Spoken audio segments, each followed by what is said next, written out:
Muy bienvenidos, queridos hermanos, a otro programa más, donde estamos hablando de las héroes de la fe a lo largo de la Biblia.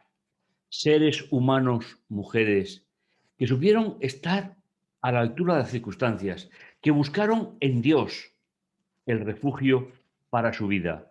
Un ejemplo para cualquier creyente que pueda leer estas historias. Comenzamos dándole gracias a Dios por este nuevo día de Santo Sábado y comenzamos entonando el himno seleccionado para el programa de hoy. Cantemos.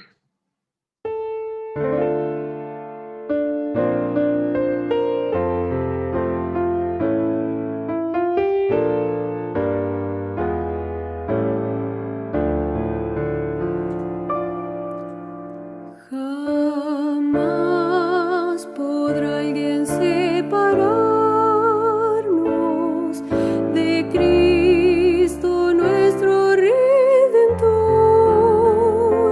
ni cosa alguna arrebatarnos el gozo de su tierno amor, ni luchas, pruebas o dolores, ni amenazas o aflicción, ni aun este mundo y sus honores, su pompa, gloria y tentación. Con furia loca lo azotaron y así humillaron al Señor, y sin piedad atravesaron las manos de mi Salvador. A esos pies que lo llevaron a dar salud y a bendecir, horribles clavos traspasaron la suerte humana al compartir. ¡Qué horror que por mi vil pecado el Salvador así sufrió! Que por mis culpas fue azotado y por las crueles recibió. Ingratos hemos de alejarnos de aquel que tanto nos amó, y con anhelo de salvarnos su propia vida entregó.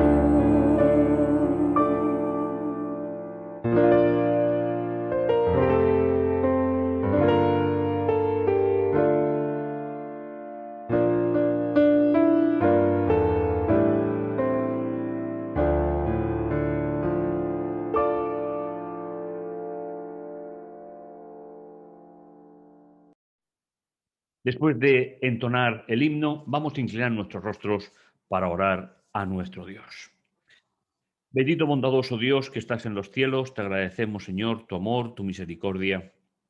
Gracias, Padre Santo, por ese amor tan especial que tú siempre tienes con nosotros.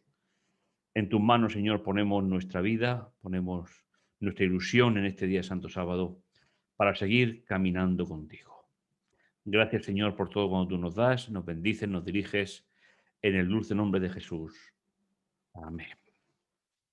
Pues seguimos el itinerario de esas historias llenas de dramatismo, de sensaciones humanas, de personas, mujeres, que miran al cielo para exponer su problema, su debilidad.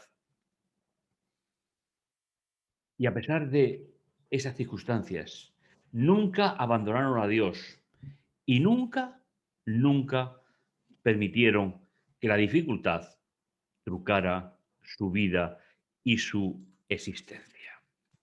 Estamos en la serie Biblia y Ética hacia el conocimiento de la revelación divina sobre la raza humana.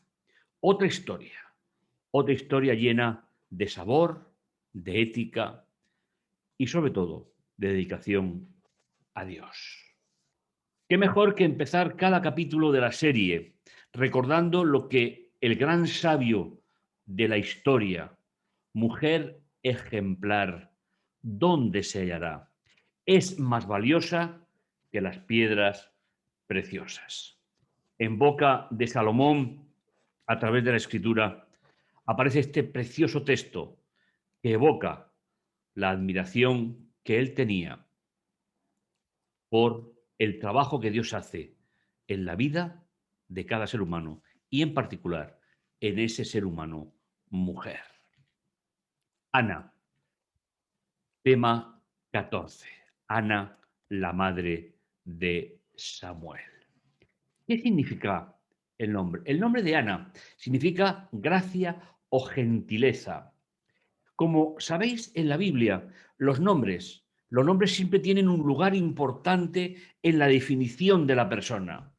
De hecho, seguramente recordaréis que una de las cosas que el Señor nos va a dar el día que vuelva y estemos entrando en la Nueva Jerusalén es un nombre nuevo que ya no será el que eligieron nuestros padres, sino el que nos va a identificar por toda la eternidad.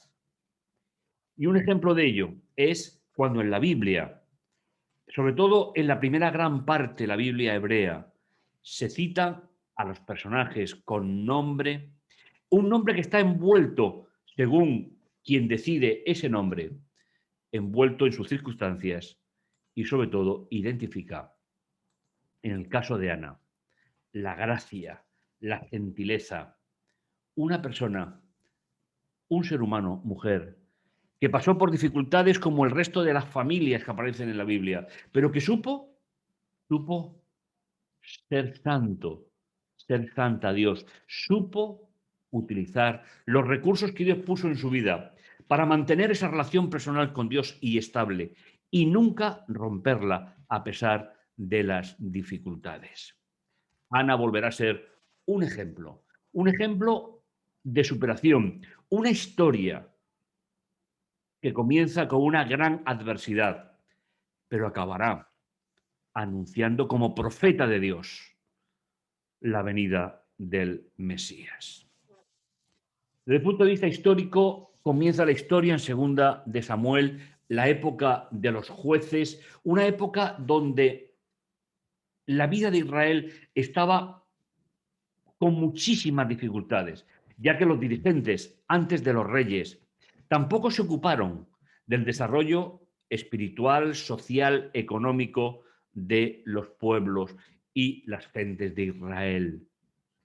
Había un varón de dos lugares altos de los que se observa, ese es el nombre de la montaña donde él vivía, Efrateo, de la serranía de Efraín, llamado Elcana, que significa Dios ha adquirido, hijo de Beroján, Eliú, Tahú y Suf. A veces, cuando leemos la Biblia, nos parece que la repetición de nombres bajo una cultura diferente a la que nosotros estamos acostumbrados nos parece extraño en el texto, pero no olvidéis, no olvidemos, Israel es un pueblo de generaciones, es una nación basada en la historia que Dios cumple en su vida. Citar a los que vinieron antes o a los que vinieron después configura esa idea de generación que la Biblia tiene para marcar el camino hacia el Mesías, tal y como empezó siendo así desde el propio libro de Génesis, cuando se dice, y estas son las genealogías de Adán. Por lo tanto, mencionar a estos personajes le da validez en la cultura hebrea a la historia. Tiene una historia dentro del pueblo de Dios. Este hombre adquirido por Dios, tenía dos mujeres. Él era levita. Él pertenecía a la tribu de Leví, por tanto servía desde el santuario. Tenía sus dos esposas, una llamada Misericordia y otra llamada la del pelo abundante, Penina. Y como en todas las historias bíblicas, ya que Dios nunca pudo trabajar con familias perfectas, y tal vez ahí radique la importancia del trabajo de Dios en nuestra vida. La mujer del Cana, la del pelo abundante, tenía hijos, pero Ana no tenía hijos. De nuevo, volvemos al sistema patriarcal. Como hemos dicho ya a lo largo de la serie, es importante que nosotros no juzguemos estas historias con las leyes y las circunstancias actuales. Ellas vivían en una circunstancia determinada.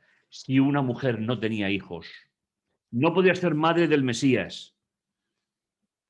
Y sobre todo pensaban, aunque no sea totalmente y rigurosamente así, pensaban que cuando una mujer no tenía hijos,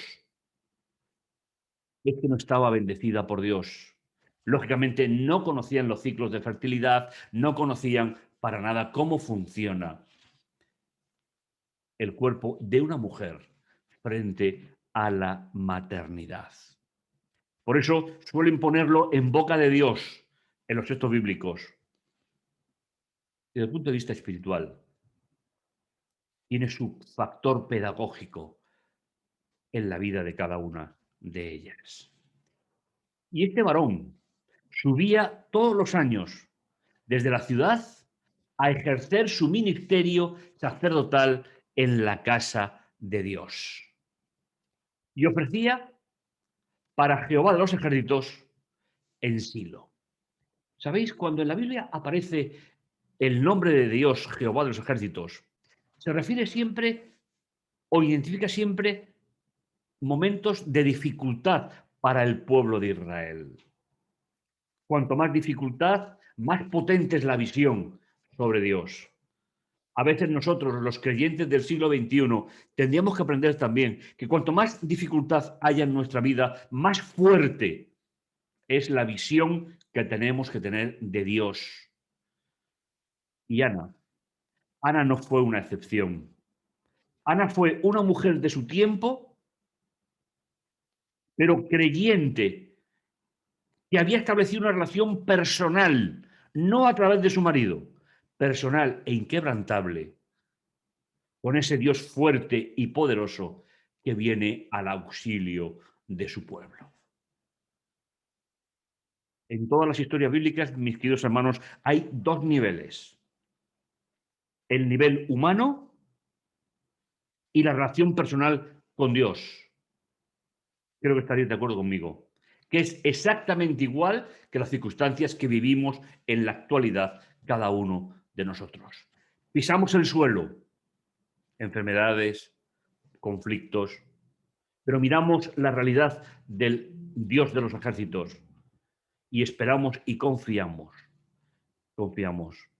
en esa realidad para nuestra vida. Donde estaban los dos hijos de Elí, sacerdotes también de Dios. La historia se desarrolla y llegado el día del turno sacerdotal del Cana, y cuando él sacrificaba o por la mañana o por la noche el altar, el cordero, que simbolizaba el traspaso del pecado del creyente al santuario. Primeramente, él se preparaba para entrar al primer departamento del santuario. Y como era la costumbre, como Dios había instaurado en el Sinaí, el sacerdote y su familia comían de parte de los animales que se sacrificaban. De ahí que la manutención de la tribu de Leví dependiera de la generosidad del diezmo, dependiera de la generosidad de Dios, porque no habían tenido porción en la tierra. Dice, él daba porciones del cordero del sacrificio a su mujer y a todos sus hijos y a todas sus hijas. Pero Ana le daba una doble porción, porque él amaba a Ana a pesar de que Dios creía en ellos. Y así se expresa en el texto. Pero tal vez tendríamos que pensar que el cuerpo humano, el cuerpo del ser humano mujer, funciona bajo unas características que Dios creó desde el principio y que no deberíamos de ver expresamente una intervención divina en lo negativo, sino solamente en lo positivo. Aunque los textos lo expresen de esa manera, finalmente el ser humano expresa por medio de palabras imperfecto la situación que tiene en su vida diaria. Ana sufría porque la otra esposa de su marido se había convertido en una contrincante de prestigio dentro de la orden sacerdotal y dentro de la ciudad donde vivían. Su rival, como en otras historias bíblicas, la provocaba hasta irritarla. ¿Por qué no tenía hijos? Expresión que por segunda vez aparece porque Dios había cerrado su matriz. Pero en realidad, como acabamos de decir, tenemos que entenderla como que no había llegado el momento, o finalmente podía ser una mujer estéril, pero no por la intervención de Dios, sino por el propio desarrollo de la naturaleza humana en un mundo como el nuestro, en un mundo con deficiencias palpables del proyecto original de Dios. Y así hacía año tras año. La de cabello abundante ejercía una superioridad moral sobre ella. Cuando subían a la casa de Dios, el lugar donde se daban la gratitud, la alabanza y la adoración a Dios, ella lloraba y se negaba.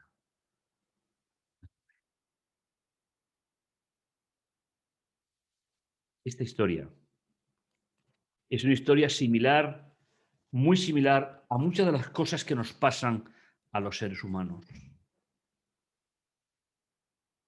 Socialmente se nos demandan una serie de situaciones que en muchos casos nuestra situación personal no cumple con las expectativas. Ana lloraba y ayunaba. ¿Y qué pensó? Hay un Dios en el cielo que revela los misterios.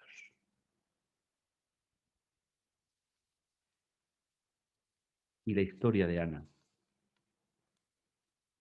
va a cambiar. Hay una cierta tendencia a asociar a Ana con su marido. Pero si leemos la historia con atención, una cosa es la vida familiar de Ana y otra cosa muy diferente es la relación personal, lo que llamamos fe, emuna. Ser estable, permanecer quieto en la relación personal con Dios. Ana lloraba y no comía, pero no rompió la relación con Dios. ¿Cuánto tenemos que aprender de estos personajes de siglos antes, en circunstancias posiblemente y en muchas ocasiones muy diversas y muy contrarias a las nuestras, pero que no abandonaron nunca su relación con Dios? Su marido le decía, Ana, ¿por qué lloras? ¿Por qué ayunas? ¿Por qué tu corazón está quebrantado y roto? ¿Acaso no te soy yo mejor que 10 hijos?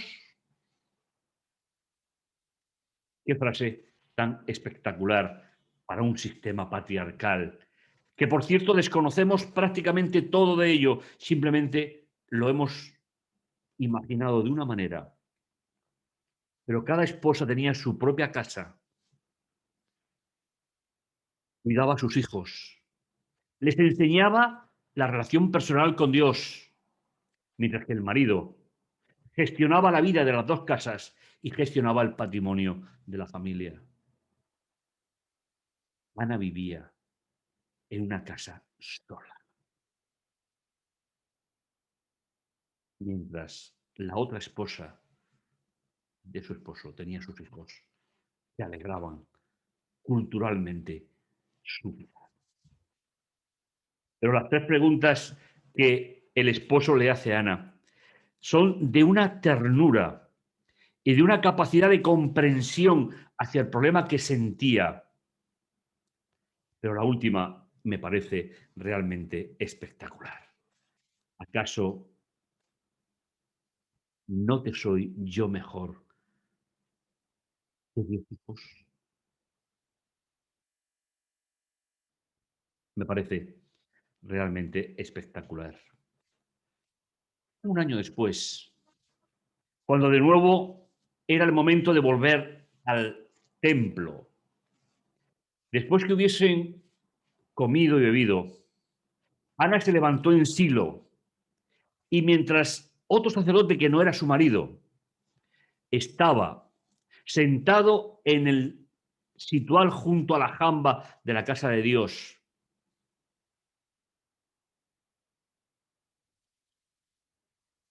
ella, con su amargura,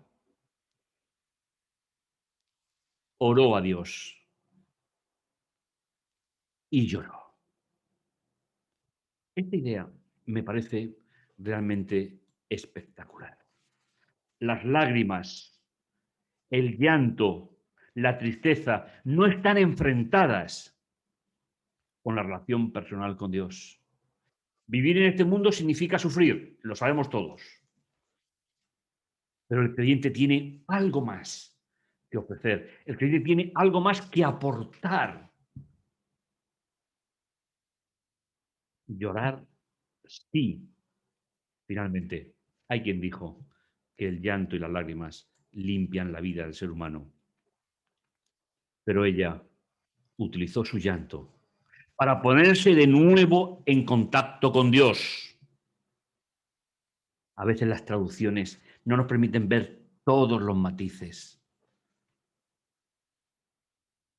La tristeza de Ana es profunda. No tenía un sitio social ni familiar según la cultura de la época. Oró a Dios, aunque sus ojos estaban llenos de lágrimas. Qué lección tan importante. Para que no nos dejemos llevar por las emociones y blindemos nuestra relación con Dios. Andar el camino junto a Dios es mucho más fácil que andarlo solo. E hizo una promesa a Dios. ¿Cómo tenemos que entender las promesas a Dios? Hay personas que las entienden, y permitidme la expresión, como un chantaje a Dios. Si me das esto, yo haré esto. Pero así no debemos de entender. Cuando le decimos, Señor, Señor, yo tengo un proyecto para mi hijo, si llego a tenerlo. Hay que buscar el equilibrio en las palabras para que no demos la sensación de que a Dios se le puede comprar o a Dios se le puede vender. Dios se le puede ignorar, como hacen muchas personas en este planeta. Pero a Dios no se le compra ni se le vende. Y eso Ana lo sabía muy bien. Por eso ella le ofrece a Dios lo que sería lo más importante de su vida si llegaba a tener un hijo. No reservárselo para ella como levita, ubicarlo en el templo durante toda su vida. Qué ejemplo de madurez espiritual el de Ana. E hizo una promesa diciendo Jehová de los ejércitos, Yahvé de los ejércitos.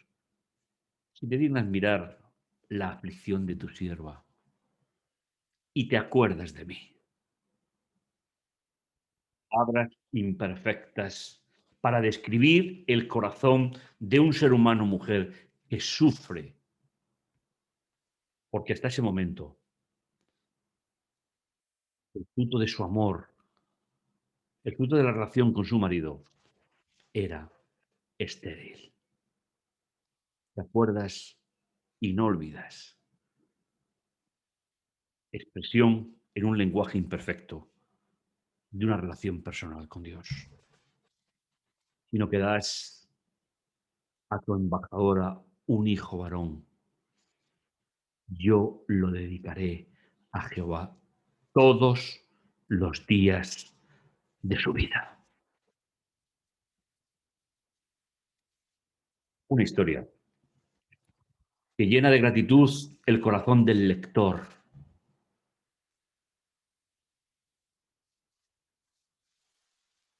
Y lo dedicaré a ti, Yahvé, el que era y el que será.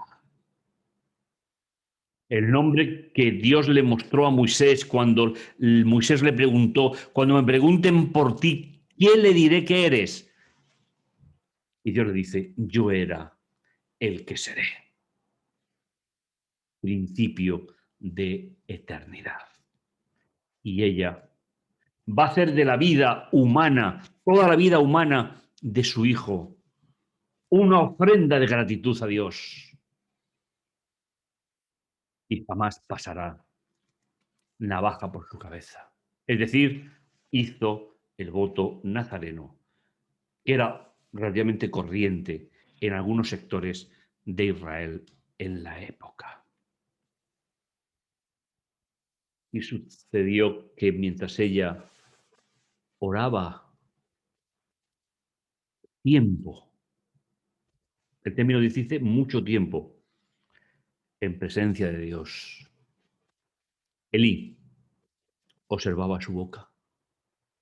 Porque Ana hablaba en su corazón y solo movía los labios, pero su voz no se escuchaba. Era una oración privada, intensa. Me da la impresión de que a Dios le gustan mucho las oraciones que no se hacen para el teatro, para los demás, aunque las oraciones en público sean necesarias para ciertos momentos.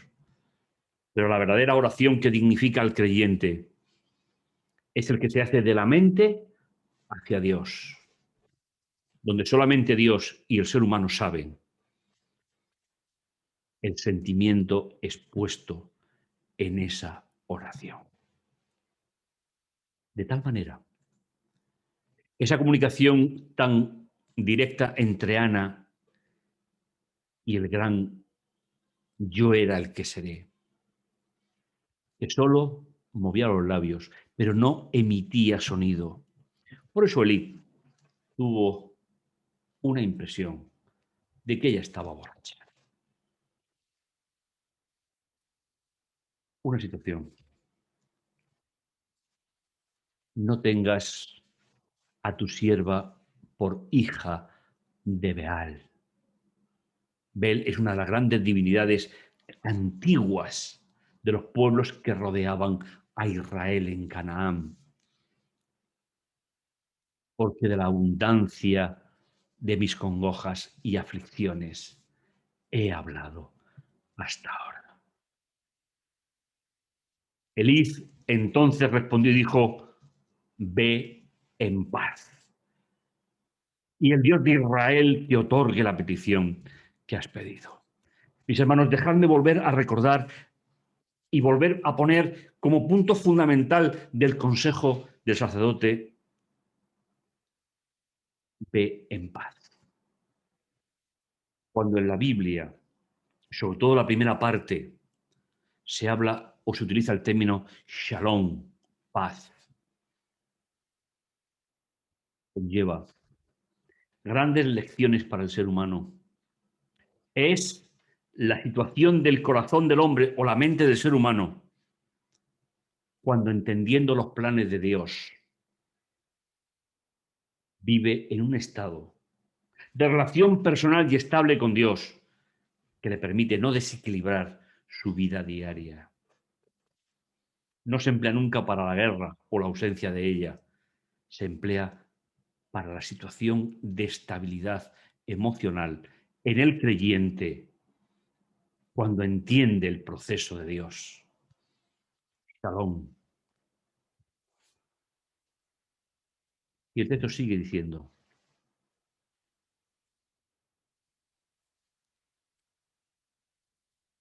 ella dijo: halle tu sierva gracia ante tus ojos. Y la mujer se fue por su camino.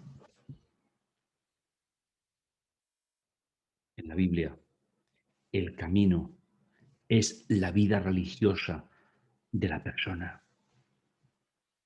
Ella se fue confortada por el Señor y fue camino de su hogar. Comió y su semblante ya no fue como antes. La paz que Dios trajo al corazón de ella equilibró su vida. Mis hermanos, esa es la fe, esa es la emuna bíblica. Qué triste es encontrar a tristes cristianos que no somos capaces a estabilizar nuestra vida con las promesas de Dios. Por la mañana madrugaron y oraron delante de Dios. Luego regresaron y llegaron a su casa en Ramá. Elcana conoció a Ana, su mujer, es decir, tuvo relaciones sexuales con ella y quedó embarazada.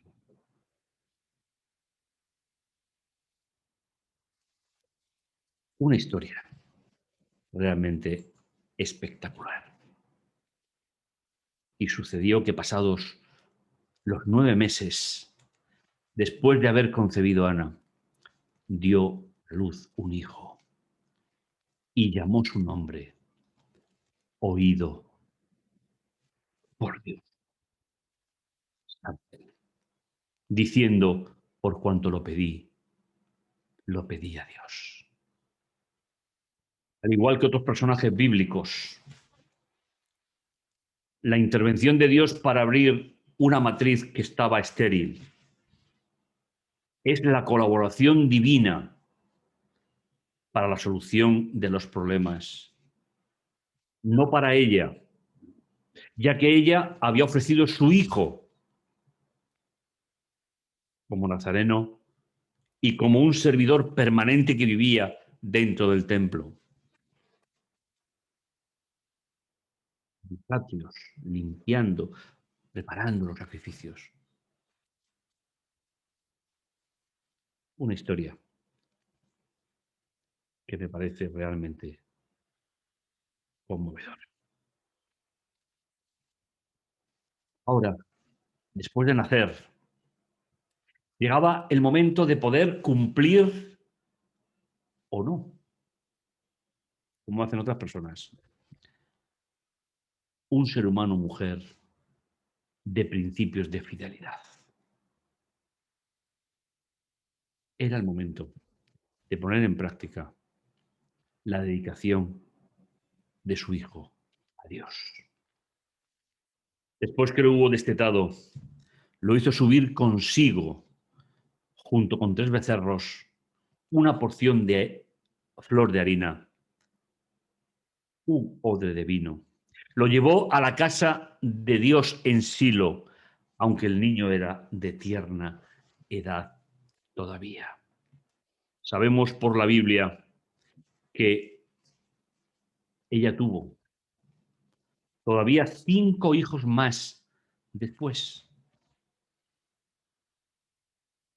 lo que impedía su fecundación se eliminó y ella mantuvo una vida con su marido que le permitieron tener otros 5 hijos. Presentó el sacrificio, presentó el niño ante Elí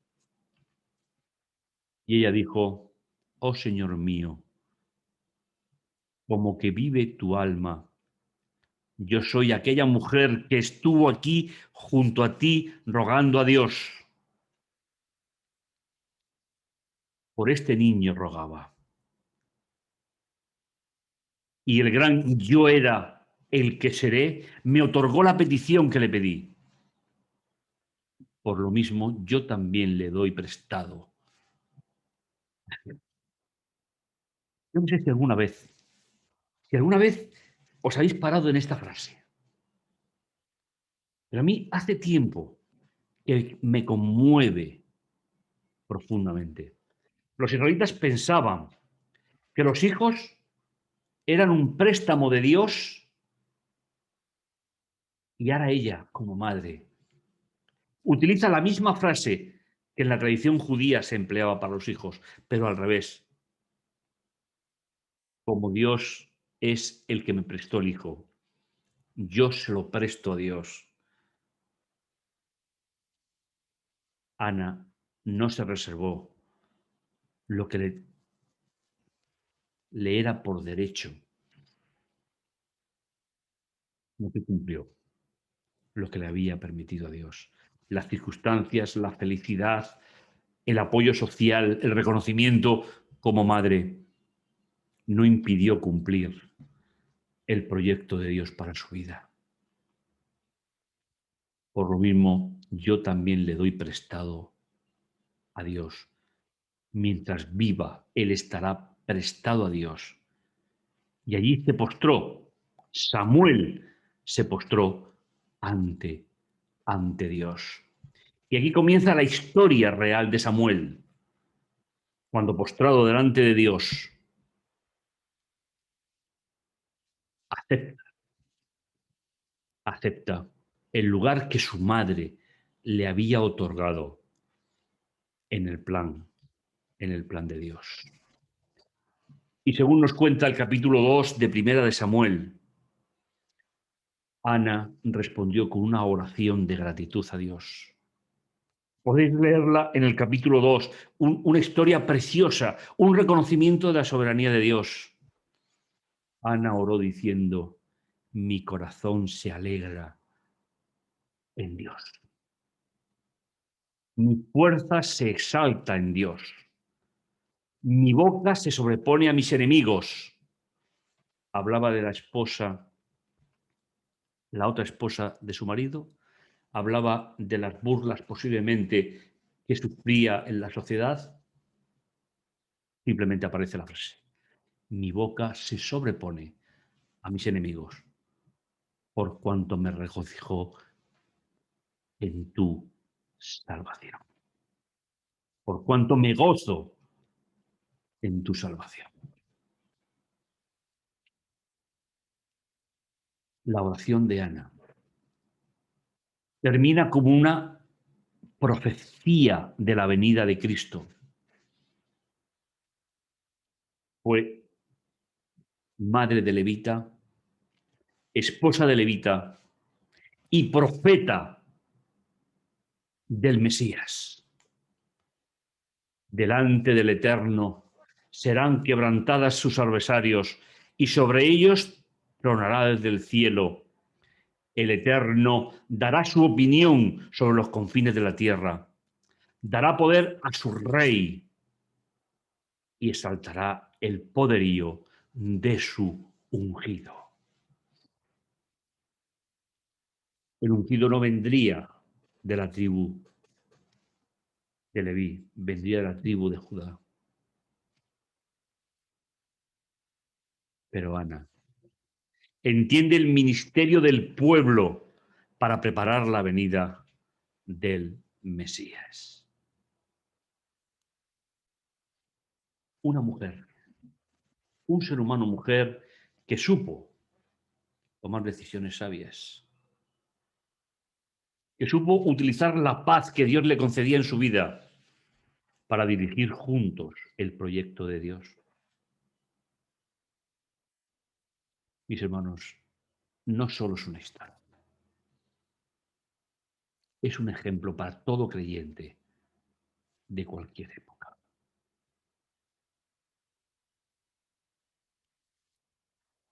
Madre, esposa de Levita, profetisa de Dios, una mujer que nació y vivió en una época complicada para el pueblo de Dios, pero que engendró a un gran escritor bíblico, sacerdote, privilegio que solo la persona que anda con Dios puede tener en su vida. Seguiremos. Seguiremos en el siguiente programa buscando la historia de otra héroe de la fe. Te esperamos, no te lo pierdas. Cantamos el himno, oramos y será hasta el siguiente programa. Cantemos.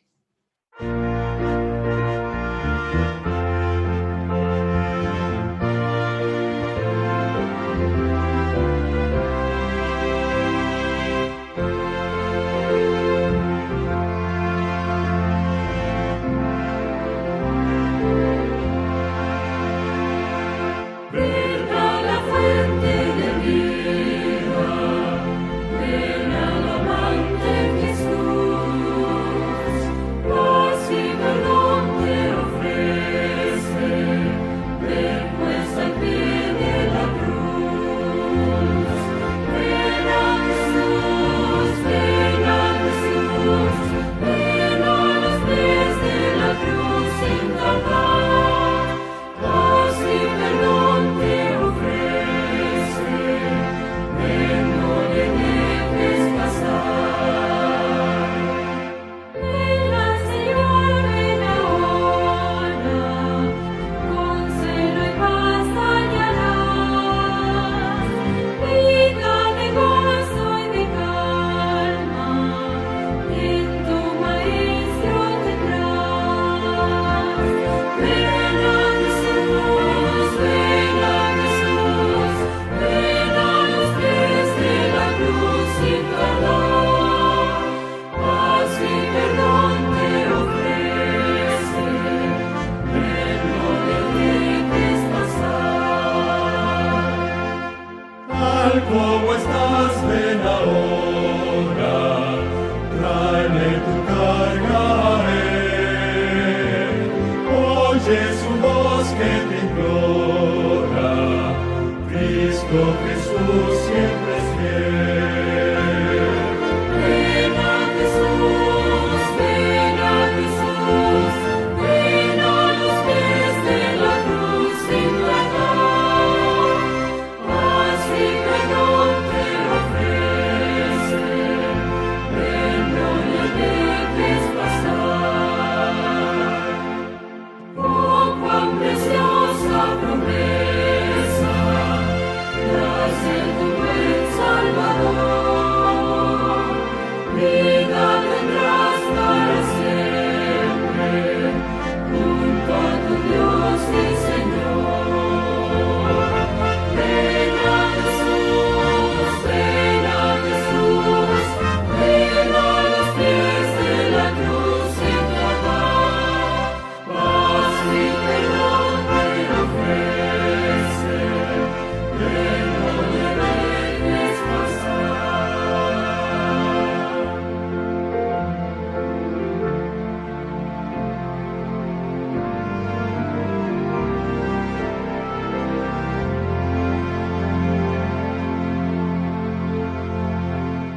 Padre amoroso y tierno, gracias por tu amor y tu misericordia. Señor, cada uno de nosotros podemos llegar a la altura de Ana si decidimos que tú eres el camino de nuestra vida. Te agradecemos, Señor, que desde el santuario celestial tú trates nuestra vida y nuestra existencia. Gracias por todo ello, Señor. Te lo agradecemos en el dulce nombre de Jesús. Amén. Pues no te pierdas el siguiente episodio. Estaremos juntos. Hasta el próximo.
Como barro en tus manos me dejo moldear, tus caricias me dan libertad. Con ternura me formas a tu voluntad. Soy el sueño que plasmarás. Por eso yo todo lo espero de ti, abandonado en tu amor, perdido en tu mirar, confiado en tus promesas. Quiero cantar que si tú eres